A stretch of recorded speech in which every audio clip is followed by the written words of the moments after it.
Welcome to the Slop Farm. Enjoy the video. You'll start by preparing both devices. Power on the Sony Bravia and the Apple TV, and set the TV to the HDMI input you'll use. Make sure you have a high-speed HDMI cable. If your TV supports ARC or eARC and you want audio return, use that labeled port. Once done, plug the HDMI into the Apple TV's HDMI out and the Sony's selected HDMI in, then connect power to the Apple TV. While you do this, make sure the TV's firmware is up to date so handshakes go smoothly. Now configure the software settings so both devices communicate correctly. On the Apple TV, go to Settings Video and Audio and choose the correct resolution, HDR or SDR preference, and enable Match Content if you want automatic frame rate switching.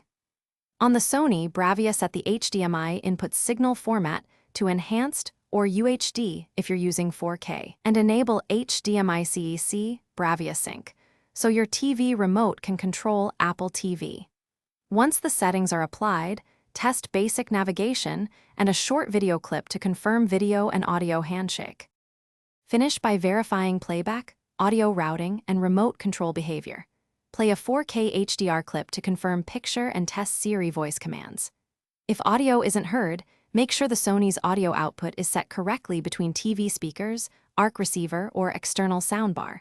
Also confirm Apple TV audio output settings. If something still fails, reboot the Apple TV and the Sony, try a different HDMI port, or swap cables. These steps fix most handshake and compatibility errors quickly.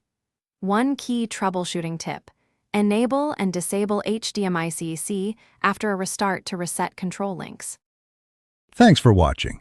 Consider subscribing if we helped you today.